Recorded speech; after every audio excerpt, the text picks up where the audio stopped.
For a brief moment, Naoto stared blankly at Ogi, slightly frowning with confusion, before following his companion's gesture towards my bundle of blankets, where I was sitting.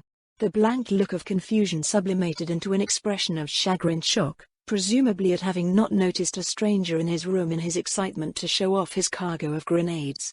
Already he reminded me of my crew of pet maniacs. If you'd given any random member of the 203rd Nonk brought food or a shiny new weapon, I'm sure they'd be equally blasé about operational security. The shock quickly cycled through an expression of acute disbelief, before igniting into a brief flare of panic. The red-headed man lurched forward, interposing himself between the open sack of explosives on the table and myself like a guilty child trying to hide a purloined cookie jar from an unexpected intruder, before he visibly wrestled his emotions back under control and took a deep breath. Ogi. Why is there a Britannian child in our apartment? While he was speaking to Ogi, his eyes never left me, and his hand had begun to slide behind his back, no doubt to retrieve some kind of weapon. This was bad. He's mistaken me for a Britannian, and child or not, I'm a witness to whatever it is he's up to. My thoughts blurred together as my adrenaline began to surge, fight or flight instincts coming to the fore just like so many times before, a world away. He and Ogi must be in the resistance. I've fallen into a nest of rebels and criminals. Worse yet, this Naoto was clearly the dominant personality, likely the leader of their little terrorist cell. Ogi might not want to cross his boss and put his own skin on the line even further by speaking up for me. My palms began to sweat as I spun up my pathetic warbless reflex enhancement, desperately trying to figure out what I could say to soothe this no doubt bloodthirsty killer's temper. I'm no Britannian. In fact, I'm here to join the resistance. I want to fight the Britannians and free glorious Japan from her oppressor. Damn it, damn it, damn it. Too much, way too much. I cursed the childish impulses of my untempered body and my treacherously loose lips. I just wanted to say the first sentence, denying my Britannian heritage, a complete truth. I was an 11, it said so on the school record. The next two sentences just came out all on their own. Now he'll think that I'm some sort of spy or infiltrator. He'll kill me for sure now. Whatever it was that Naoto had expected to hear, it hadn't been an emotional outburst nor a passionate declaration of Japanese stubbornness. Fortunately, his hand had stopped moving towards his concealed weapon, so I decided to count it as a minor victory, another step on the long road to not getting shot in a mildewed studio apartment. Calm down, Naoto. Ogi finally decided to insert himself into our little standoff, a bit late but definitely welcome. This is Tanya. She's a good girl, and her mother passed away earlier today. His volume decreased, and he started speaking very gently, as if he was afraid of startling one or the other of us.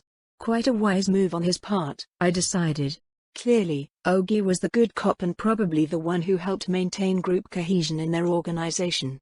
That bastard Kentaro was renting a room to her and her mother, and he kicked her out as soon as I broke the news. What was I going to do, leave her alone in the middle of Shinjuku?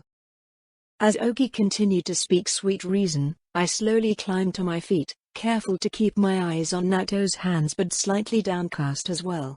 The last thing I wanted to do is make Naoto think I was questioning his dominance. That could lead to a need to reassert his authority over the situation, and I didn't feel like being an object lesson. Once I was on my feet, I'd be at least somewhat taller, which according to signal theory would make it easier for him to take me seriously, as well as making it far easier for me to dodge if he did lose his temper. Fortunately, it seemed like those calculations wouldn't be necessary after all. Naoto exhaled, and thankfully let his hands fall to his side in a relaxed slump, before turning away from me and giving Ogi a look of mild annoyance. Always the teacher, eh, Mr. Kaname? The terrorist leader turned back to me, and plastered the wide, fake smile that those unaccustomed to children always used when speaking to me, and squatted down until his face was roughly at my level. Hey there, Tanya. Sorry about all that, I was just surprised we had company. He thankfully dropped the plastic smile in favor of a more sincere expression of condolence. I'm sorry to hear about your mum. I'm sure she's in a better place now, though. I very much doubted that, as nothing I'd ever heard from Being X indicated any kind of sympathy for the deceased, no matter how miserable their circumstances or passing had been. I also doubted the sincerity of this stranger's sympathy. While the pity in his eyes looked authentic, I couldn't help but suspect this to be another mask. No man waging war on a global empire would be so expressive with a potential threat. As an experienced commander myself, I knew how important it was to maintain a degree of emotional isolation in front of the men I lead. I'd never have earned their respect if I'd poured out my sincere emotions at the drop of a hat. As this Naoto seemingly was in front of Oki, I wondered again about the nature of their relationship. Perhaps, if I had been more forthright about my emotions with Visha, we could have been close too, someday. It didn't matter now, and it hadn't mattered then either. She had been a professional, and I doubt she would have appreciated any sort of inappropriate loose chatter from me. I'd dealt with many overly friendly bosses back in my first life, and I'd held them all in contempt. It was impossible to respect any of them, given how they seemed dependent on their subordinates for emotional fulfillment. But what happened after the shelling? Did the rest of the 203rd get hit in their tents too? I hoped Visha hadn't, at the very least. She was a professional, and would have done an admirable job keeping the men together, I'm sure. Ultimately, I was just a cog in the machine, just another component, but I'd done my job and trained an adequate successor before I'd left. But what if she didn't hear the shells either? What if she was just as helpless in the face of the artillery as I was? The pain and heat of the thought tore through my chest like a bayonet, and for the first time in the 11 years of this life I found myself imaging the aftermath of that attack beyond my own death. While I of course only saw Vishu as a commendable subordinate with a divine gift for coffee, the mental image of her bleeding in the mud made my eyes prick uncomfortably and my stomach twist. The other men and women of the 203rd too, who I'd carefully trained and raised up to be the lords of the sky. What had happened to them? Had any of them survived the war? Gone home to families, loved ones, comfortable peacetime careers? Did any of them remember me? The damned prickling in my eyes was getting worse, and my eyesight was swimming. I tried to scrub at my face with my sleeve for a moment, cursing this sudden and unwarranted onslaught of emotions and the attendant involuntary physical reactions. Annoyingly, the more I rubbed at my face and eyes, the more the tears flowed. Why was this happening to me? I hadn't been this upset by my mother's early rejections, by the conquest, by being forced to move into the ghetto and drop out of school. This certainly wasn't caused by my mother's death. She'd been practically a stranger to me. So why did I feel so hot, and hollow, and prickly inside? I jerked with shock and panic as a pair of strong arms wrapped around me and pulled me into a worn leather jacket. For a moment I struggled and fought, certain that Naoto had taken advantage of my ill-timed emotional display to break my neck and save himself a bullet, before realizing that the arms were wrapped around my shoulders and not my neck. I stayed tense and alert, still not entirely certain what was happening or why Naoto was hugging me. Why? He was about to kill me, right? And even if he wasn't, he was a rebel leader, not one of the nuns from that long-ago orphanage. Although, even they'd barely touched me more than they'd had to, back in my previous life. There were just too many children for them to spare much time, and I'd been happy about that, since I still had the mind of an adult. It's okay to cry, Tanya. It's okay. Just let it out. Naoto's voice was pleasantly deep, and I could feel the rumble of his chest against my forehead. I tried to reply, to express a polite thankfulness for his care but to also make it clear that I just needed a moment, but it all just came out as a thick sobbing burble, completely incoherent.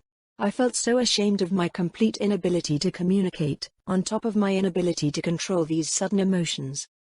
Wait, that's it. Puberty could start at age 11, right?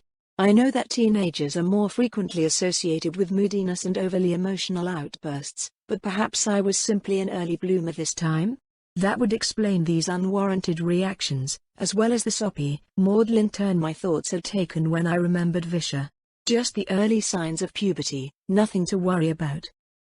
Now that I had figured out what the cause of this outburst must be, it was simplicity itself to calm myself back down from the near hysterics I'd indulged in. A few deep, calming, cleansing breaths, and I managed to get my trembling body back under control, although my cheeks were still unpleasantly damp. Scraping together the tattered shreds of my dignity, I managed to force out a muttered thank you. I'm fine now. Gingerly, Naoto let go of me and stepped back. He'd apparently either forgotten about the incriminating sack of grenades or no longer cared, since he didn't resume his position between me and them, instead moving to stand beside Ogi. For some reason, Ogi looked far more comfortable than he had before I'd started crying uncontrollably. Had I misjudged him, and he was one of those men who relished suffering in others? If that was the case, it was quite concerning, as I doubted any sadist would take particular care to preserve his human resources. The way forward became clear to me. Naoto was clearly a trigger-happy and manipulative rising warlord, and Ogi was a closeted sadist who'd let his mask slip. I was locked in a room with battle maniacs. In some strange way, I felt like I'd finally come home. I said, "I'm here to join you. I want to fight Britannia, and avenge our home." My delivery was crippled by a damnable waver in my voice, but bolstered by the very real anger channeled through my words. Anger at myself for my weakness, anger at Ogi for putting me in a position where I once more had to volunteer to fight to save my skin, anger at the Britannians for ruining my attempt to return to the safe and cushy life. Anger at being X for letting me die alone and maimed, anger at Visha for not being there when I was scared and alone and hurt. Deep breaths. Don't lose your cool in front of the battle maniacs. Tanya, look. Naoto began, before Ogi burst in. Absolutely not. You're a child. We're not going to put you in danger like that. Now it was Ogi's turn to pause and take a breath, before continuing on in a calmer tone. Besides, you don't know anything about fighting, do you, Tanya? You were just a kid when the Brits invaded. He smiled sympathetically at me. I know you're upset about your mother, but I can't just let you throw your life away. Inside, I started to panic. Ogi had shown his true colors earlier, so that smile of his must be at my expense somehow. What was I missing? I've already seen the grenades and heard them planning. I realized. They can't let me leave unless they're confident in my loyalty. This is a test. They were trying to see if I'd back down in the face of opposition, or if I really was just some sort of emotional child. Truly, this cell must be hardened professionals, to have such an insidious testing mechanism for prospective recruits. That must be why they'd survived the 5 years since the invasion. I idly wondered how many failed infiltrators had been unmasked by their tests, and how many sincere recruits who didn't have my appreciation for interview strategy had ended up garroted in an alley somewhere. This isn't about my mother. I began. Happily, my voice had finally firmed up, and I began to carefully inject the cadence I remembered from giving speeches to my men before training or battle. Not too much emotion, but enough bombast to tug on the heartstrings, that Achilles' heel seemingly shared by all but the most emotionally dead. This is not about my mother. This is about all of us. What opportunities are there for us Japanese? None. There is nothing for us, here in our own homeland. Everything the Britannians could take, they've stolen already. Every petty cruelty they could dream up, they've inflicted on us. They've razed our shrines, executed our leaders, even stolen our identity as Japanese. And what about our dreams, our hopes? They're crushed. We're forced to sweep streets and accept their beatings and thank them for their fists. I realized I'd lost control of my mouth again, but I just couldn't stop the torrent of vitriol rushing out. Memories of years of carrying rubble, of finding smashed bodies between the cement slabs, of seeing bullet holes in stained walls. Memories of hunger, of going to bed so empty I felt like my belly would implode, of watching strong men and women give up and crawl into bottles. No more. I can't stand by and watch helplessly anymore. I can't see any more mass executions, any more kidnappings, any more death. Not without doing something. Anything. I turned toward Ogi, whose mouth hung ajar like he was trying to prevent his eardrums from rupturing from the concussive waves of explosions. You say I'm too young to fight, just a child? I'm not too young to be put up against a wall and shot. I'm not too young to be beaten to death in the street for some young thug's fun and games. I'm not too young to die in the damned crossfire between you rebels and the Britannians. So why am I too young to actually do something about it, instead of simply waiting to be victimized once more? I turned back to Naoto. If you don't think I can fight, teach me. Or let me be a messenger, a lookout, a distraction. Just let me help you help our people. As I spouted belligerent oratory, I tried to think of a clincher, some personal hook to land my pitch. There we go. Naoto, sir, you and I are alike in one way. We're both half-breeds, Britannian bastards. But our last names say that we've made our choice, don't they? Sir, Hajime isn't a Britannian name. You and I both know we might not look as Japanese as Ogi, but you're willing to put your life on the line for Japan. Let me prove myself Japanese too. Abruptly, I ran out of steam. As I stood there, gasping for breath in that small apartment, looking at the terrorist across from me, I hoped he'd bought my pitch. I'd done my best to follow the same strategy that had endeared me to my superiors back in the Empire, rephrasing the propaganda and spouting it back with as much vigor as I could muster. The closer was a product of my corporate experience. Whenever you're trying to sell an idea, you must localize it to the buyer's interests. Hopefully, 2 lives' worth of experience of social manipulation would preserve my third life. I was gratified to see that Naoto looked quite thoughtful, and was presumably mulling over my jingoistic pitch, though Ogi was giving me a strange look, like he hadn't seen me before. Hopefully this meant I'd been moved off his potential victims list and into the category of helpful allies instead. Naoto sighed, and my eyes snapped back to him. You're younger than my little sister, Tanya. I can't let you join us. I'm not going to risk your life. My stomach dropped, and it felt like I was standing on the edge of a precipice once more if I wasn't useful to him. But, you've made your point, and you're really passionate. And you're quite the talker, too. He flashed a casual wink and a smile at this. Tell you what, how would you like to help us out in other ways? We could always use a lookout, and I bet you'd make a good recruiter too. He chuckled, and leaned back against the table, clearly pleased with himself. After all, if a little girl can be this fiery, how can any true son of Japan avoid the blaze, huh? And so, just like that, I joined the Kozuki cell of the Japanese resistance. Apparently, joining a band of bloodthirsty terrorists is easier than I'd expected. Naoto and Ogi hadn't made me kill a bound captive as an initiation, like in action films I could dimly remember from my first life, but they also hadn't given me any sort of weapon I could potentially turn against them either. Probably a wise move on their part, but it made me acutely aware that I was still a probationary member at best, cannon fodder at worst. Hopefully they weren't going to demand that I bomb a checkpoint or try to embrace a Britannian soldier with a grenade in my hand or something. Fortunately, the remainder of the day and the night passed without any further life or death situations. Ogi and Naoto prepared a simple dinner for us on their ancient electric hotplate, which presented me with yet another test of will. The day's events had kept me from work, so I hadn't eaten all day, and even the simple sense of boiling onions and carrots were enough to make my mouth water. Somehow, they'd even managed to get their hands on real chicken's eggs, an extremely rare ingredient in Shinjuku. I assumed they must have some sort of black market connections, being resistance fighters and the like, but Ogi revealed they'd actually been part of the take from a burglary of a noble's apartment in the concession. On one hand, their willingness to take valuable resources where they could appealed to my rational sensibilities, on the other hand prioritizing something as fragile and simple as eggs while robbing a house made me start to question their priorities and planning. Ultimately, I decided this must be a simple and easy way to keep morale up, which was a worthwhile objective. My desire to simply enjoy the protein-rich soup had nothing to do with my willingness to see the silver lining of their operations, before you ask. My growling belly had no input into my sober analysis of the machinations of my new supposed comrades. The next day, Naoto and Ogi took me to the cell's headquarters, a grandiose way to describe the leaky sub-basement of an apartment building that looked decayed even by Shinjuku standards.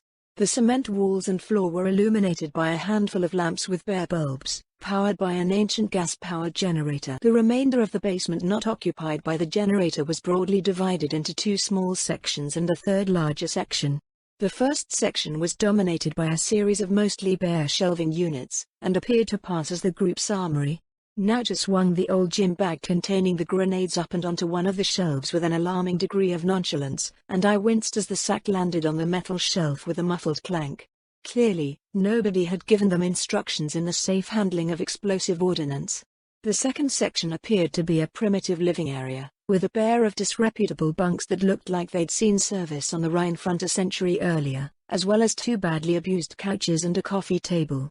The third section appeared to have been set up as a primitive firing range, with crude paper targets nailed to the east wall and a table with an open ammunition box near the west.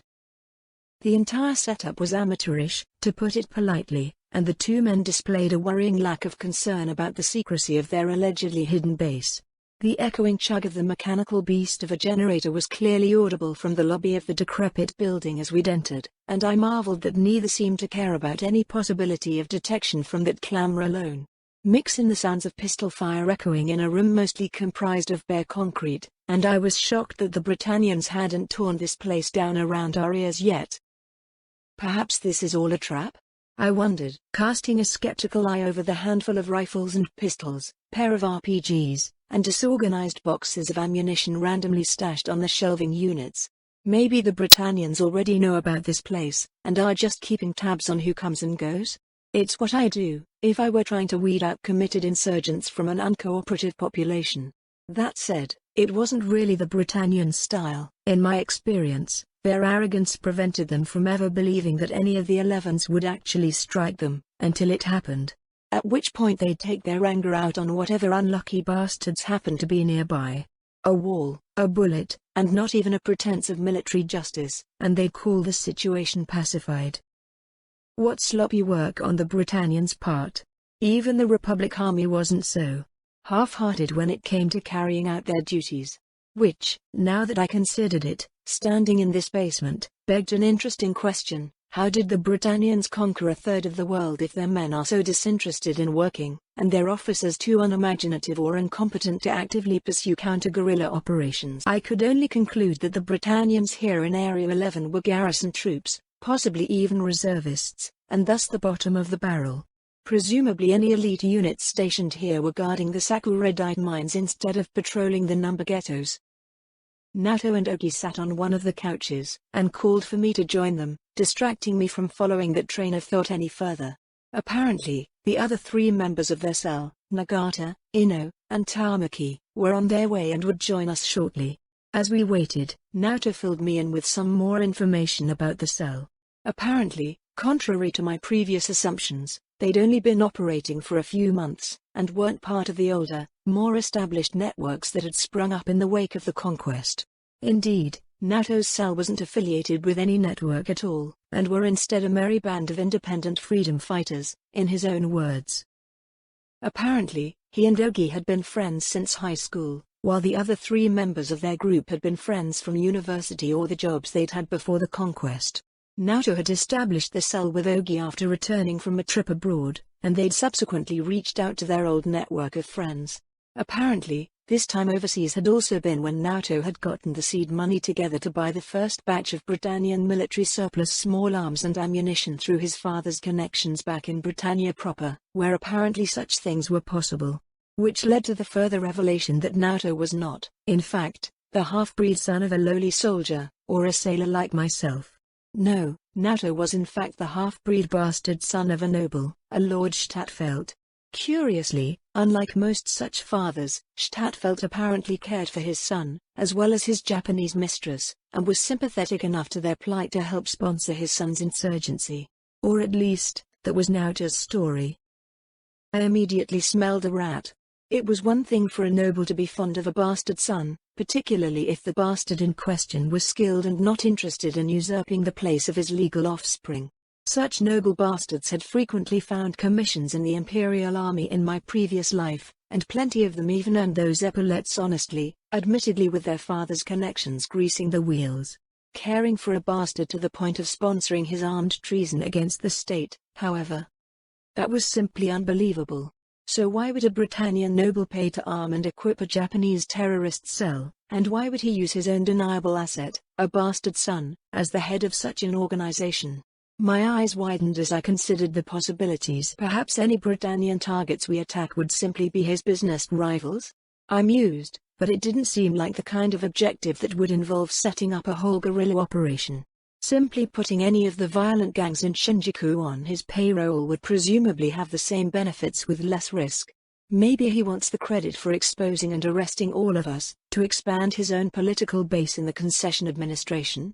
Setting up an enemy for you to knock down when convenient would be a very appealing strategy for a savvy and amoral operator, like any Britannian noble who'd survived this long must be. Perhaps he wants to carve out his own shadow kingdom, using the combat strength of the Japanese resistance to become the de facto ruler of Area 11? It would be an ambitious plan, one with great risk but potentially incredible reward. It would also conform to the social Darwinism I'd been instructed on back in the Shinjuku school for 11s, which might even mean that the nobility and monarchy would consider such actions moral and legitimate. This opened up a whole new vista of opportunities, as well as introduced a very dangerous rival into the equation. If this mysterious Lord Stadtfeld really was trying to set himself up as the shadow ruler of Area 11, using his Hafu-san as a cipher, I could be in very real danger if he decided that I was a risk. There was no running from such a man, not with the resources I had on hand. That said, if I was correct about his plan, perhaps this could be a route to that legendary, ever-evasive, rear echelon position. If I could impress the sun, and through the sun the new shadow governor, the sky was the limit. But how do I impress Kozuki Naoto? I mulled the thought over as the other 3 members of the Guerilla cell shuffled in, closing the sub-basement door as they entered. Or, more accurately, 2 members shuffled in, while the third strutted through the entrance loud and proud, self-confident bravado practically dripping as he swaggered into the hideout. I examined the trio of newcomers as they made their way over to the couches. 2 males and 1 female, with the shorter of the 2 men being the loudmouth leading the way. Already his boisterous personality was on full display, greeting the 2 leaders of the cell with a loud yo, and an overly dramatic and sloppy salute. As he touched his brow, his jacket pulled upward, revealing the hand grip of an automatic casually crammed into the waistband of his trousers, ideally placed to put a bullet in his thigh if the safety was off. The other 2 were both older and quieter than their colleague. Both had long dark hair, in marked contrast to the loudmouth's short dyed red hair, and both were expressionless. And unlike their comrade, both had clearly noticed my presence, and were clearly uneasy with it. I'd have to win them over too. In such a close-knit organization, being on the good side of every member was key to maintaining a strong esprit de corps. If they thought I wasn't willing to be a team player, they'd undercut any effort I made to get into Naoto's good books, derailing my only current path to a prosperous life. Of course, all that was predicated on not being shot this moment by the fool waving a gun in my face. "You Britannian scum! How did you get into our secret base?" The fool blathered on, ranting incoherently about the generally untrustworthy nature of Britannians in general and me in particular. While irritating, I wasn't paying attention to any of it, keeping all my attention on the barrel of the gun wobbling uncertainly in my face. Somehow, I doubted agreeing with him about the perfidious nature of Albion would get him to reconsider his snap judgment. When he'd turned from Naoto and Ogi to throw himself down onto the second couch, he'd finally noticed me, and had immediately gone for his gun. I'd immediately spun up my pitiful reflex and strength enhancements, but paused as the pistol trained on my face. I was fairly confident in my ability to slap his hand aside and launch myself at him before he could take the shot, but I wasn't positive. I'd never fought before in this body, and I didn't know if my rusty old skills and muscle memory would make up for my physical inexperience. Furthermore, this man was supposedly a fellow member of this cell. I couldn't hurt him too badly, otherwise I would never be accepted by the rest of the old guard. So, I had waited for our leader to take him in hand, figuring that respect for the chain of command was integral to the function of any military organization. But, instead of immediately slapping this fool, Tamaki, apparently, down, Naoto instead tried sweet reason. "Put the gun down, Tamaki. I invited her here, supported by Ogi's similar appeals to his better nature. She's Japanese, and a child. Are you going to shoot a kid, Tamaki? What the hell is wrong with you?" Unfortunately, neither of these attempts to throw water on the situation made much of an impact, and I felt my back breaking out into a cold sweat. This man was a fool, and like many fools, stubborn. Once such a man was committed to a course of action, it was difficult to dissuade them, especially if they felt like they'd lose face as a result. Unless, is this another test? Perhaps all wasn't what it seemed here. If I was a leader of a band of battle maniacs without a firm hierarchy and supporting infrastructure, perhaps I'd want a cipher to distance myself from any punishments or skullduggery. Perhaps Naoto was concerned that testing my combat skills personally would build animosity between us, and had delegated to his designated bad cop. I'd thought that Ogi, with his evident sadistic tendencies and background as an authority figure, would be the natural fit for such a location. But perhaps he didn't want his second-in-command and chosen successor to be tarred by the brush of personal animus either? If that was the case, then I wasn't really in any danger here. Naoto just wanted to see what I could do, and if I actually had the spine to stand up for myself when push came to shove. The interview isn't over yet, I realized, and felt myself calm. I was on familiar ground here. I'd passed the first round interview by proving my sincere interest in the cause of Japanese liberation. Now, I had to pass the second round interview to prove my utility to the organization to cement my hiring. As soon as Tamaki looked away for a moment, turning to yell something back at the two rebels who'd entered the room with him, I moved. My left hand swept up, slamming into the underside of the pistol's barrel and forcing it up and out, rotating my hand towards me as the gun moved away from my head and jamming my thumb into the trigger guard, between the trigger and the interior of the guard. I rose to my feet in a burst, following my left arm up and propelling myself forwards, head first. Tamaki turned back towards me, away from his comrades and straight into the crown of my head. My teeth clacked together as I ran into his face, and I felt something soft give way under the impact. He began to stagger backwards, making some kind of burbling noise, but I ignored that in favor of grabbing the bicep of his gun arm and bobbing downwards, under his right arm, and rising back up as I pivoted on my heel, coming up behind him.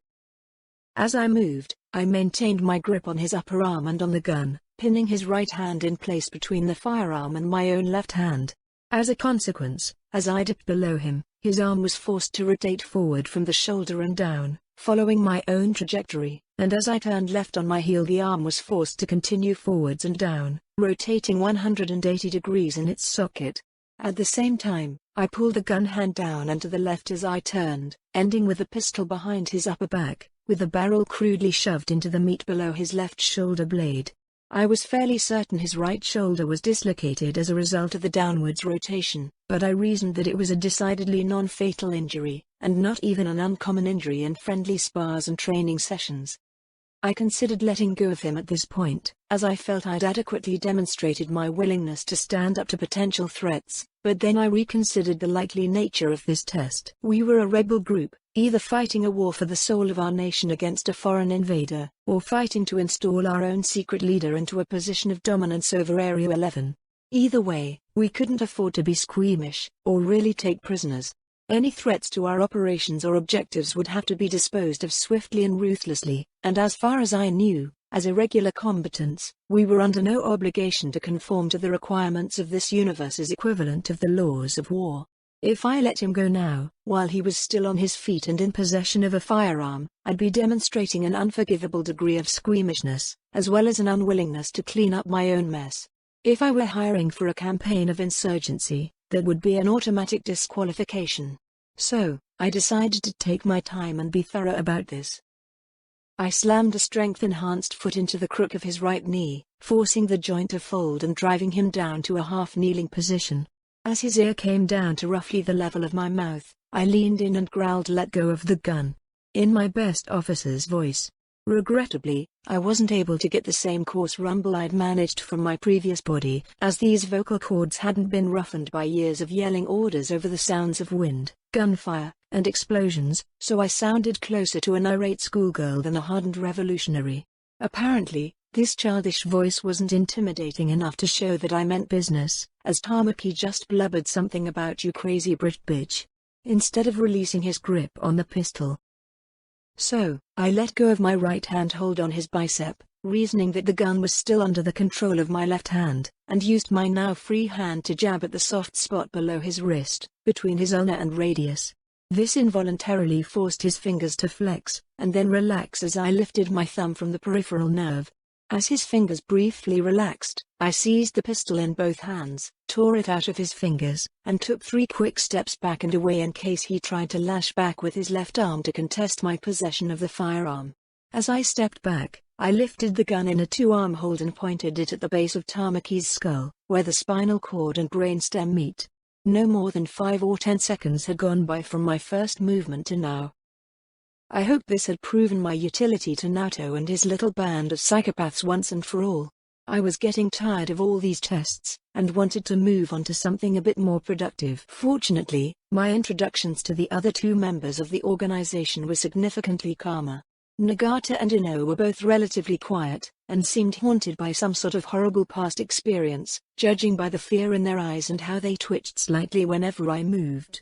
I could sympathize. I too had been a peaceful person driven by circumstances far beyond my control to take up a gun and fight. If this pair of obviously sane people had been forced by their experiences under the Britannian occupation to sign their own death warrants by joining the resistance, their suffering must have been truly unbearable. As I did my best to soothe them with light conversation about their time with the Kozuki cell of the resistance, Ogi attempted to get a cursing Tamaki's shoulder back into its socket. Clearly, the sadist was taking his time with it, drawing a relatively simple if painful procedure out to maximize the suffering of his patient. I was tempted to interfere and simply pop the joint back into position myself, as I'd done many a time on the front or during training, but I didn't want my well-meaning actions to come off as an attempt to undermine the leadership. Plus, I knew how proud and stubborn diehards like Tamaki could be, and I didn't want to appear condescending towards him. It had been very kind of him to help Naoto in his interview process, and I didn't want to compound the injury with inadvertent insult. In fact, now that I thought about it, I hadn't thanked Tamaki for being my sparring partner yet. That was rude on my part, and might unnecessarily complicate our future relationship. As I chattered on, trying to encourage Nagata and Ino to open up with me and share more about themselves, I mentally cast around for a good way to thank him. It was too late to openly thank him, as the conversation had clearly moved on, but maybe I could do some small task or errand for him? I looked down at the pistol I was still holding. I'd checked the safety as soon as the match was over, planning to re-engage it, but I discovered that Tamaki had never actually switched it off before putting it in my face. Of course he hadn't, it was all just a test, but I was glad to see I'd never been in any real danger. I intended to return it to Tamaki, of course, as soon as Ogi stopped toying with him, but perhaps I could show my appreciation by doing a bit of maintenance and cleaning. In my experience, even the most dutiful of soldiers dislike the constant cleaning and maintenance that are part and parcel with the military life, and exchanging small favors like boot polishing were common forms of social currency in the barracks. So, as the conversation with Nagata and Ino gradually petered out, I made my way over to the armory once more, and began searching for a gun cleaning kit and the requisite supplies. To my shock, I didn't find anything of the sort, no brushes, or cleaning rods, or wiping clothes, not even a single bottle of lubricant was available anywhere on the shelves. I eyed the higher shelves, wondering if perhaps the cleaning supplies were stored beyond my reach or sight, but that seemed unlikely. With a growing sense of consternation, I returned to the lounge area and knelt by the coffee table, and began disassembling the pistol.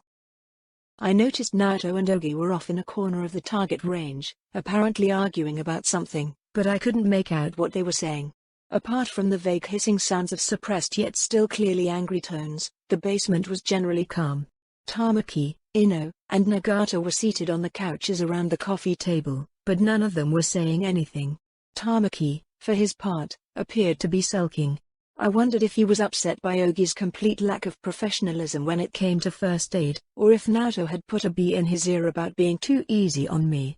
Looking back, it should have been impossible for a young girl to disarm an armed guerrilla like that, even with magically enhanced reflexes and strength.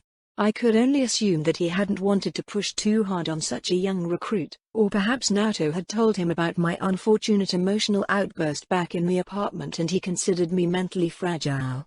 Either way, he didn't look happy, and possibly Naoto and Ogi were equally unhappy as well, considering their ongoing dispute, which had evolved to arm-waving gesticulations on the latter's part.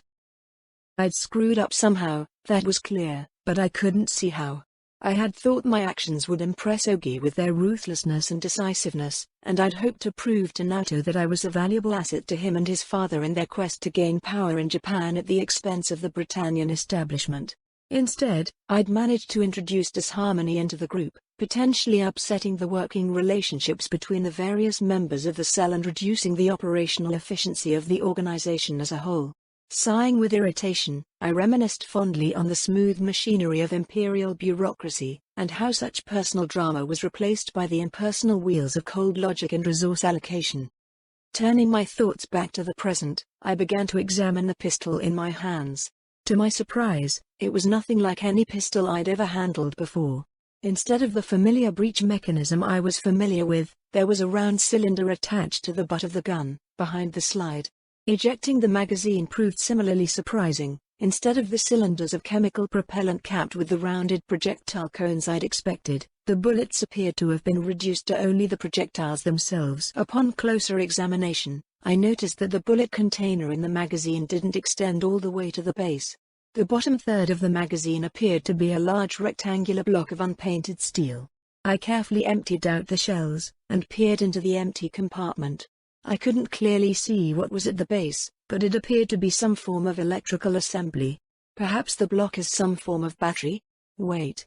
Are all the firearms in this world electrical? The idea seemed absurd, but it was the only thing that made sense. Perhaps this is a result of the existence of sakuradite? An abundant natural superconductor could make all kinds of peculiar technologies feasible. Honestly, I should have realized that point long ago, if only because of how quiet the nightmare frames had been during the conquest. Admittedly, I'd had other things on my mind, but compared to the ear-shattering sounds of heavy construction machinery I'd heard in my first life, they'd been remarkably low-key. Until they started shooting, at least. I couldn't clean it as I'd originally planned to do, not without the requisite supplies and a greater degree of familiarity with this universe's weapons systems, but I could at least refresh my familiarity with the tools of the trade, and perhaps assess the quality of equipment I'd be working with. I looked up at Tamaki, who was still sitting in sullen silence across the table. I could sympathize, I supposed. I'd had a hard time losing, even if it was for training missions, and nobody liked being taken advantage of. While I supposed it was below Naoto's dignity as the leader to be manhandled, the lack of positive reinforcement and incentivization for Tamaki after our test was a disappointing misstep as a leader. After all, having your shoulder forcibly dislocated was never a pleasant experience, and nor was suffering at the hands of a sadist allegedly providing first aid. Well, if Naoto wasn't willing to smooth over this potential source of intra-organizational discord, I'd have to step up instead. I quickly reloaded the magazine and reinserted it, before seeking out Tamaki's gaze and making deliberate eye contact. Smiling, I slid the pistol back across the table towards him and stood up and jerked my head towards the firing range, where the dispute between Naoto and Ogi had apparently subsided. Want to show me what you can do with that thing? Tamaki was gracious enough to accept the gesture of reconciliation, and was soon introducing me to the finer points of using motorized guns. Apparently, modern small arms were generally motor-powered coil guns, with chemical propellant guns phased out to the realm of antiquarians and hobbyists. I had been partially correct about the design being the result of sakuradite, but not correct in regards to the battery using the stuff. No, apparently a small amount of sakuradite lined the barrel of the gun, electromagnetically accelerating the bullet as it passed, while a more mundane battery powered the motor that provided the initial kinetic energy for the round. These motor guns were both significantly easier to use as a result of the sharp reduction of the kickback force, and both much lighter and quieter than the firearms of my previous life. The sound they made was louder than an airsoft compressed air rifle, but still significantly quieter than my memories led me to expect. The basement firing range made much more sense in the light of this new discovery, and now didn't seem like quite the blatant security hazard it had before. Despite the lightness of the firearm, Tamaki still wasn't going to be able to shoot today. Dislocated joints were no joke, and my overeager takedown had more or less rendered him unable to fight for the next 3 months, unless he was willing to risk permanent injury. Still, he seemed pleased by my clear interest in listening to him explain how the gun worked, and he carefully walked me through how to disassemble and reassemble his pistol. Another fortunate byproduct of the alternative technology was that firearms required far less cleaning. No chemical propellant meant no risk of unsafe accumulations of unburnt propellant in the mechanisms, which explained the complete lack of gun cleaning supplies in the armory. Apparently, it was important to regularly check that the rail was still completely straight and fully intact, lest a magnetically accelerated bullet rip itself out through the side of the barrel. Plus, the motor, while designed to be as rugged as possible, was just as vulnerable as any mechanism with small moving parts, and could easily be damaged by rough treatment. I idly wondered if there were any communists in this world to design a coil gun Kalashnikov. As far as I could tell, The radical departures from world history as I'd previously known it had stifled much of the development of modern political and social theory. While I wasn't particularly familiar with the specific ideology of the Europeans, the Chinese appeared to retain an emperor complete with a court of eunuch ministers, while Britannia obviously ran on the same principles of absolute monarchy and the divine right of kings propounded by the Sun King in Versailles. No socialism meant no communism, which in my mind was a strong point in this world's favor, but that also meant no rugged assault rifles that could survive even the roughest treatment a peasant could met out. After our little bonding session over the finer points of firearm maintenance, I felt like I'd established a good working relationship with Tamaki. Admittedly, our rapport was somewhat stifled by his clear discomfort in working with me. Initially, I figured this was due to his clear hatred for Britannians, but he seemed to follow Naoto without any complaint, so it must be my age that was putting him off. Hopefully I could find some way to overcome his unwillingness to work with an apparent child, but there was no sense rushing it. A week later, and I was back in the basement. After Tamaki had introduced me to the details of motorized guns, I'd begun a strategic campaign of coercion using available assets to secure a weapon of my own. More specifically, I had turned up every cute little girl trick I'd been taught by the Imperial Bureau for Propaganda and wheedled a pistol out of Oki. I had considered focusing on Naoto, but I remembered that he had a younger sister and thus was likely more inured to the impact of strategically deployed cuteness than the single-child Ogi. So, for days, I dimple smiled for all I was worth and teeheed every other sentence. I wasn't sure if my charm offensive had worked or the simple irritation had become unbearable, but by the fourth day Ogi had surrendered a pistol-carrying case into my custody. I had, of course, immediately wanted to familiarize myself with it, but I bided my time until Naoto announced we'd be meeting back up with the rest of the cell again. I didn't want to burn too much social capital by being any more pushy than I had to be, so I focused my energies on my old daily routine once more, sniffing out random day jobs that paid in food to reduce my impact on my new roommate's resources. But now, I finally had the opportunity to get some range time with my pistol. I remembered the long hours from my past life on Imperial ranges of all types, from the standard arrangement of a line of targets at the same distance in basic, to the variable location targets from the advanced marksmanship course, to the pistol range from OCS, to the miles-wide training areas from my mage training. In some small way, standing on the line facing a row of targets felt like a homecoming. Never thought I'd be so nostalgic for a simple training exercise. I mused as I vaguely listened to Naoto lecture about range safety.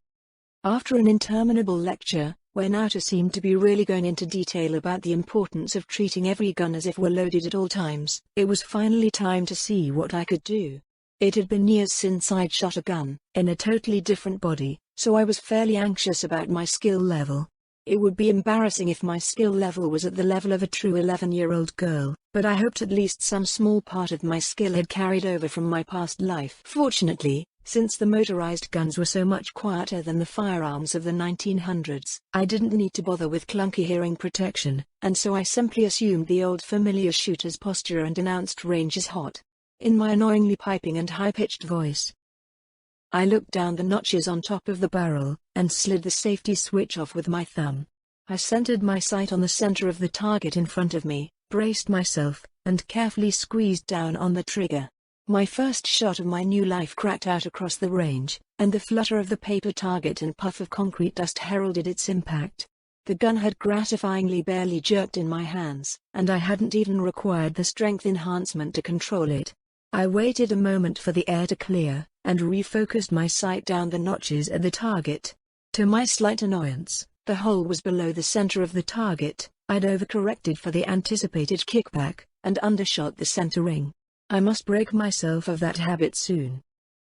To my pleasure, the next round punched straight through the center of the target, as did the subsequent 11 bullets of the 13-bullet magazine. It's like riding a bike, I mused to myself as I re-engaged the safety and declared range is clear. You never really forget the basics. My detached calm was suddenly disrupted by a burst of cheering and applause from the sidelines of the range. I blinked and looked over to the couches, where my comrades were all sitting or leaning and watching me. I'd momentarily forgotten about them as I'd focused all my attention on the gun in my hands and the target on the wall, but they'd all been keenly watching as I tested out my new gun. I was gratified by the bonhomie they were displaying, but I didn't take it too seriously. Shooting a stationary target from 20 feet away was no great feat, and they were just being supportive of a new recruit coming to terms with the tools of the trade. Still, I smiled back at them in thanks and bit my tongue as Tamaki began bragging about teaching her everything she knows. No need to take his joking too seriously, I decided as I walked down range to retrieve my target, especially when my results were likely nothing to write home about. And I was indeed correct, my shooting was barely acceptable at best. The first shot was, of course, entirely outside of the center ring, and the grouping of the remainder of my shots was sloppy at best. Considering that the target had only been 20 feet away and completely stationary, I had a lot of lost ground to make up. Hopefully my comrades didn't rib me too much about my results. I was, after all, just 11 and a complete newbie. "Let's see how you did, Tanya." Naoto's jovial voice broke on my ears and forced me to turn and return to the group. Despite my signature cutesy smile, internally I cursed my rotten luck. I'd hoped I could just show this to Tamaki to reinforce my bond as a comrade in arms without embarrassing myself in front of our leader, but no dice. I supposed having an actively involved and hands-on leader was an asset, but I wished he'd just let me slink back to the couches without making a production out of all this.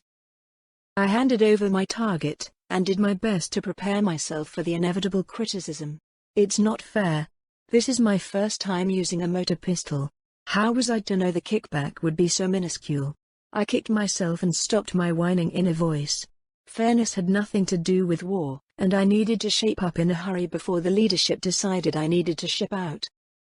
The criticism I had expected didn't come. Instead, Naoto practically gushed with compliments about my shooting, even complimenting my grouping. I kicked myself again, this time out of shame at how badly I'd underestimated Naoto's managerial skills. I figured a warlord in the making like himself would be quick with the rod and sparing with praise, but clearly he had mastered the art of the barbed compliment. His comments on the grouping were clearly a veiled reference to my sloppiness, but at least he did me the courtesy of sugarcoating it so the strip he tore off my back wouldn't be so visible to the other members of the cell. I wondered if he usually practiced such social manipulation, or if my young appearance had tugged on his big brother instinct, so he was giving me a bit of grace. Either way, I understood the unspoken message here. My work was barely acceptable, and if I wanted to continue being a member of his cell I needed to improve in a hurry. Message received. I'd have to badger Ogi into letting me come to the basement on my own, so I could practice my shooting as much as possible before the next meeting. I couldn't fall behind, I had nowhere else to go, and I was in too deep to turn back now. By the next week, I was fairly confident in my skills with the pistol. I'd managed to hit the inside of the ring with every shot I'd fired for the last 2 days, even if I wasn't able to hit the same hole with all of my shots each time, which meant I'd finally mastered basic proficiency with my first weapon. The stationary nature of the target significantly lowered the difficulty level, however, so I'd likely have to find something else to shoot at to further improve my skill level. Tamaki was apparently feeling good enough to shoot again, and had started off our little meeting with a cheerful challenge of "let me show you what some real shooting looks like." Tamaki began to blaze away at the row of paper targets nailed into the far wall. This was the first time one of the rebels had practiced their shooting while I was present and not focused on my own practice, and as I saw the concrete chips fly from the designated target wall, I grew increasingly surprised that nobody that practiced their marksmanship in this hole had hurt themselves. Between the flying shards of concrete and the possibility of ricochets, this range suddenly seemed unsafe and shabby.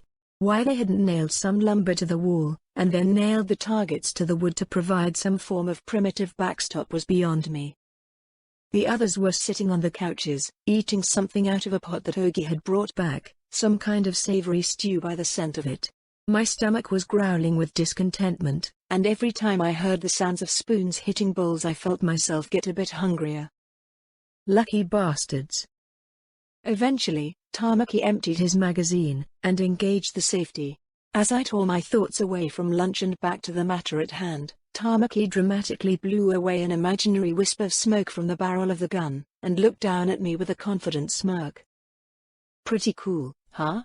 Wanna see me do it double gun style? Visha, why couldn't you come with me? I wish you were here, so I could pass the burden of training basic aiming into his thick skull." I considered pointing out that only movie cowboys fired from the hip and hit anything, or that the sights on top of the gun were there for a reason, but I bit back those responses and focused on improving resource efficiency instead. That doesn't sound very accurate. He rolled his eyes at me. You've got no sense of what looks cool, none at all. Now, let me show you what quality shooting looks like, kid. And with that, he turned his back and headed downrange to retrieve his target, leaving me standing at the table. How rude. Naruto seemed to have been inspired by watching Tamaki shoot, and got up and headed to the armory, presumably to get his own gun. Figures. No true battle maniac is going to miss an opportunity to flaunt his skill with a weapon. I only hoped he also chose a pistol, and didn't decide to try asserting his dominance by firing off an RPG or something in the closed confines of the basement. Tamaki came trotting back, waving a perforated target in one hand. He slowed to a walk as he got close, and slammed the target down on the range table, crowing, "Check it out, Brit. Not bad shooting, eh?" as he did. For a moment, I couldn't move, exerting every ounce of my self-control to hold my rage in check. Brit? I live in a being X-damned slum. I've got a Japanese name. How dare this incompetent waste of oxygen slander me in such a manner? I felt like I was suddenly back in that damned indoctrination facility masquerading as a Britannian-sponsored school, being told that I would never hold a job above a menial level on account of my dirty blood and mixed heritage. A Britannian to the Japanese, and a number to the Britannians. Somewhere, being X must be laughing to himself.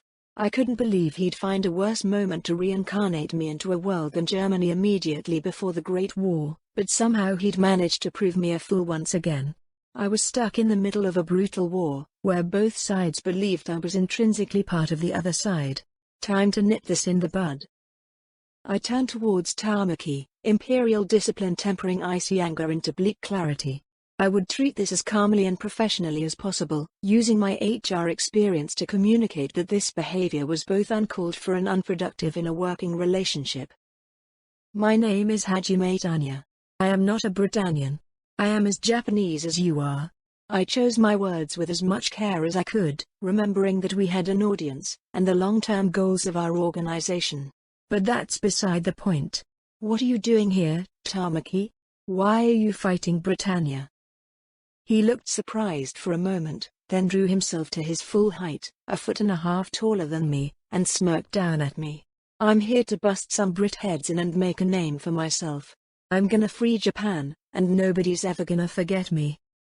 I smiled back up at him, a thin and joyless expression that any good personnel manager cultivates to deploy against excuses for tardiness and poor performance. To rephrase that, you're a selfish blowhard who just wants to hurt people to try and prove everybody who said you'd never amount to anything wrong. I felt my lips twitch, a quick flash of teeth quickly hidden under icy professionalism once more. Is that all? Nothing about liberating our people from their chains? Nothing about bringing peace to our shores, so nobody else loses their families or friends? Not interested in feeding our hungry people or rebuilding our broken cities? I waited a beat, letting my criticism sink in and baiting him to react to it. He promptly gave in to his hot-blooded impulses. Now listen here, you lit. Enough. I barked, using the strength enhancement to force the word out just a bit louder than an adolescent girl should manage. You can't even defend yourself, you just fall back onto bluster and intimidation. What happens if we do free Japan from the Britannians? Would you respect our people's wishes, and let them decide who should rule? Or would you simply become the new Britannians, another uncaring foot on the broken backs of our suffering neighbors? I stormed out of the basement, doing my best to keep my detached mask of expressionlessness as I left. I just shot myself in the foot, and I didn't fully understand why. Tamaki likely hadn't meant anything by the initial comment, minor slur though it was, but I had wildly overreacted to it. And then, instead of displaying any degree of good sense, I doubled down and personally attacked him about his motivations and personality. I was a fool, and I'd forgotten that I was the new hire at a closely knit organization formed from personal ties to a leader I just met 2 weeks previous. Plus, Tamaki's motivations weren't even that bad. Many soldiers had fought for worse reasons, and there was nothing inherently bad about wanting to make your mark on the world. I'd flown wildly off the handle and gone holier than thou at the drop of a hat. I almost checked my neck to see if the Type 95 had emerged from the ether and fastened itself around my neck. Of course, there were no computation gems in this world, much less the cursed 95, so I didn't have the luxury of blaming this particular bad decision on being X. What a shame.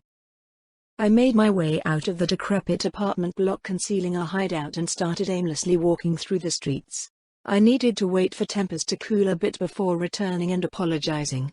I'd need to couch the apology carefully. I wasn't going to apologize for objecting to racial slurs, but I truly had gone overboard. I hoped I wouldn't need to start back from square one when it came to rebuilding my working relationships with the rest of the cell. I didn't have any money to buy forgiveness presents or whatnot, for one thing. Plus, if Naoto and Ogi thought I was a basket case, a psychological loose cannon, the likelihood of them including me in field operations plummeted. I'd be stuck back minding the base in the best-case scenario, relegated to logistical support if I was lucky, simple maintenance and cleaning if I wasn't. Wait, wasn't that exactly the kind of safe, rear-echelon job I wanted? I would be well out of the line of fire while still providing a vitally important service which would play well to my past life experiences with both imperial logistical proposals and corporate resource management. At the same time, I couldn't let myself just take a backseat logistical support role like that. First, there wasn't much promotion potential in such a role. I wasn't any more interested in being stuck in a dead-end career track under Japanese management than I was in a dead-end job under Britannian management. Second, if I was really getting in on the ground floor of a hostile takeover of the Britannian administration, I needed to carve out a leadership position as quickly as possible. As more new employees were onboarded, remaining stationary ran the risk of reducing me to just another face in the crowd. Another expendable face in the crowd, that is. Being an early investor who had maintained an active relationship with the middle and upper management would provide far greater security in the long term. As I weighed my options, I continued to wander in a vaguely circular pattern, slowly spiraling away from the hideout building. It was easy to see why Naoto had set up shop in this corner of Shinjuku, and why we were meeting in the late afternoon instead of under the cover of night. The area was desolate, even by Shinjuku standards. Crumbling warehouses and shelled apartment blocks bore witness to heavy combat, either during the conquest or after, and gang tags were plastered on every flat surface available. Considering the lack of even the rudimentary economy that had sprung up in the more livable sections of the ghetto, the only people likely to come here were the desperate or the criminal, and both would likely be more active after the sun went down. Meeting during the day cleverly reduced our exposure to potential informants or violent gangs. Quite the clever move on Naoto's part. I wondered if his father had arranged for him to be educated in urban tactics, or if this was simply inborn talent. My thoughts were disturbed by the sounds of coarse laughter and slurred shouting, instantly recognizable as the hallmarks of belligerent drunks in any of my lives. I abruptly realized that I had wandered quite a distance away from the basement hideout, and consequentially placed myself far from my only source of backup. I immediately turned on my heel and began walking back the way I'd come. It was past time to stop pouting and return to the hideout to make my apologies. I hated the taste of humble pie, but I'd count myself lucky if a bit of groveling was all it took to get me off the hook. I'd taken 3 steps before I heard feminine shouting coming from the same direction as the drunken laughter. I paused and focused on the sound, just in case I had to step in. Formalized policing in the ghetto was non-existent, and justice, or what passed for it, was generally inflicted by mobs of irate family members and neighbors on the accused. I had, of course, been too young to be obligated to take part in such impromptu exercises in social correction myself, but something of the ethos had rubbed off on me. Much as I respected authority and the rule of law as the bedrock of civilized society, I had been forced to admit that civilized society had been essentially destroyed via the Britannian policies regarding 11s, when authority itself turned the law into an implement that was not only unjust but also inefficient, and when such law was only capriciously enforced when it benefited wealthy Britannian interests. Frontier justice began to make a lot more sense. And since I'd only noticed a handful of derelicts up to this point in the area, that meant it was incumbent upon me to enforce justice as I saw it. It's only right, I reasoned with myself even as I drew the motorized pistol from the holster concealed under my baggy shirt, a cast-off of Ogi's I'd commandeered for my own use after my previous garment had crossed the threshold into being more patches than original fabric. I'm trying to improve the lot of everybody stuck in this damned ghetto. Letting drunken hooligans terrorize women is counterintuitive to that goal. Safety off, I began to carefully walk towards the intersection ahead, listening to the incoherent confrontation and trying to avoid making any noise that might betray my advance. Suddenly, a clear shout of female anger cut through the hubbub. "I'm no damned Britannian. I'm Japanese. Kozuki Naoto's my big bro, so don't you mess with me." And just like that, the whole strategic situation changed. I started moving before I'd clearly thought through what I was about to do. I'd spent 2 weeks living with Naoto, and every other sentence referenced his little sister, Kozuki Kalen. I knew the man adored his sibling, and cited her as his motivation for fighting against the domination of the Britannians. Even violent men love their families, I supposed, even if I doubted she was really his sole reason for fighting. I'm sure serving as his father's red right hand when they came into their kingdom was a hefty incentive as well. That said, he was clearly attached to the girl, making her of strategic value to me. If she was hurt or killed, he'd be devastated and might become emotionally unstable, which would impact his ability to calmly plan out operations. Worse, if he ever learned I'd been in a position to help her but had remained aloof, nobody would ever find my body. Plus, I thought as I broke into a sprint, dropping my attempt at stealth in my urgency, if I make friends with her, my past screw-up will surely be forgiven entirely, and my future as a trusted associate of the Stadtfeld family will be assured. My steps became faster and surer as my enhancements spun up fully, every scrap of mana I had fed into the inefficient mental calculations I was tethered to for lack of a gem. As I turned the corner, I rapidly assessed the tactical situation. Kalen was easily distinguishable by her bright red hair, so bright I would have thought it was dyed if I didn't know her brother. She was up against a wall, surrounded by 4 men dressed in shabby clothes but with matching blue rags tied around their right biceps. She was brandishing a knife at the fore, and clearly had every ounce of her brother's bloodthirsty personality and fearlessness, as she didn't appear the least bit cowed by the thugs slowly approaching her. I noted that all the targets were equipped with melee weaponry, indicating that the optimal tactic would be engaging them from a distance. As they were threatening a high-value target, I decided that deadly force was acceptable, so long as the target was not harmed. Finally, an opportunity to use moving targets. My first shot took the target nearest to me in the small of his back, hopefully damaging his spinal cord and rendering him combat ineffective, but in case I had missed anything important I fired a second shot as he began to fall, catching him in the left side of his back, just below the scapula. The first target serviced. I retargeted the notches of my motorized pistol on the second target. The 3 upright hostiles noticed my presence after the first shot, and had already begun charging towards me as I fired my second shot. Gratifyingly, as the last man in the group rushed past her, Kalen lunged forward and tangled her leading leg in his, tripping him up and knocking him off balance. I hoped she knew how to use that knife of hers to fight as well as to threaten, because I wouldn't be able to help her until I dealt with the other 2 targets fast approaching me. Realizing that I would likely be unable to shoot both before they arrived, I adjusted my aim away from the center mass of the leading target and shot his kneecap instead. His leg immediately buckled, and with the hull he collapsed, right into the path of the following target. Disappointingly, instead of doing me a favor and tripping over his disabled comrade, the second target leapt over the fallen target and kept running without missing a step. As he was now within 10 feet of me, I dropped my pistol as a hindrance in close quarters combat and charged to meet him.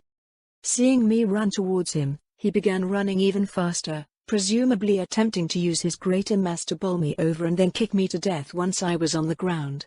Instead of meeting him head-on and likely being crushed, I waited for the moment right before our impact and with my enhanced reflexes jumped to the side, ducking as I moved, and passed directly under his right arm as I had during Naoto's test. Unlike with Tamaki, I wasn't facing an ally in a friendly spar, but an enemy combatant intent on doing me potentially fatal harm, so I didn't bother with anything fancy like dislocating his shoulder, opting instead for a rapid punch into his back, right below his ribs, smashing his right kidney. The target bellowed with pain but kept moving forward, presumably more because of his own momentum rather than any particular plan, but either way he was now between me and my dropped pistol, meaning I was now on the clock. So I pursued him with ruthless efficiency, firing a follow-up punch into the other side of his back, targeting his other kidney. Judging by his scream, I'd correctly judged the location of the second kidney, and he began to tip forwards. I followed him to the ground, controlling my descent so I landed with my full weight on my knee, digging into his lumbar spine, ideally pressurizing the cord and inhibiting his ability to use his legs to kick me off. Continuing the forward and down motion, I let my upper body continue along its trajectory, arresting my forward motion by grabbing either side of his head. I had intended to try breaking his neck by twisting his head, but now that I was on top of him I realized his neck was broad and strong, corded with muscle, and breaking it would be a tricky proposition even with my enhanced strength, so I opted for my second choice tactic. I slid my hands down from his temples to his ears, pulled his head back using my newfound handholds, and slammed it back down into the cracked asphalt. I heard something crack, but it sounded too soft and wet to be his skull, so I assumed it was just his nose, and so continued bouncing his head off the pavement several more times until a deeper sounding crack indicated I'd made a degree of progress. Calling it an adequate job, I pushed off the target's back and turned to check on the status of the high-value target. Happily, she appeared to be winning her fight, judging by the blood running down her opponent's face and leaking through his shirt. Good thing someone taught her basic knife skills. As I watched, she stabbed the target right below the sternum and twisted the knife. That's definitely going to collapse at least one lung, I thought, as I turned back to my own affairs and retrieved my pistol. It was a good thing I'd managed to get on the Kozuki's good side. The brother and sister were both born battle maniacs, and such people made far better allies than enemies. I quickly checked my motor pistol to see if dropping it on the street had caused any visible damage, but it seemed to be in good working order. Satisfied, I approached the target I'd kneecapped, who hadn't managed to get far in his efforts to crawl away. I considered taking him prisoner, but realized that the hideout lacked any facilities to hold prisoners. Plus, he wasn't a uniformed combatant, which made him a brigand who could be executed if apprehended, according to the Imperial Code of Military Justice. Further, he had tried to attack a family member of an ally, which meant that by the rules of the Ghetto mobs I was well within my rights to dispense justice upon him. Finally, leaving him alive did not benefit operational security in any way I could tell, and might present an active detriment to the objectives of the resistance. I still felt somewhat bad about executing him, as killing the wounded was against the laws of war, but that didn't stop me. Feeling bad hadn't stopped me from doing what I had to do before, in Dacia or in RNA, and it didn't stop me now. I was at war once more, and I had no doubt that fighting in an insurgency would require me to do far worse than I'd ever done at the front while in uniform. I shot him in the head twice, and the chest once. I didn't want him to suffer. After all, I'm not Ogi. I don't enjoy hurting other people. I looked down at my bloody hands, and felt like I was going to throw up. The red seemed impossibly bright, shining on my hands in the waning sunlight like a beacon, as if the blood was proclaiming my guilt to the world. I'd never killed before. I'd never even pulled my knife in anger on someone else before today, and now, the knife my brother had given me was buried to the hilt in his neck. I just wanted to visit my brother at the address Ogi had given me. I knew I could get Naoto to reconsider, to let me help him out, if I just tried one more time, but he'd stopped coming around to Stadtfeld Manor. I hadn't seen him in weeks, and I just wanted him to let me stay with him.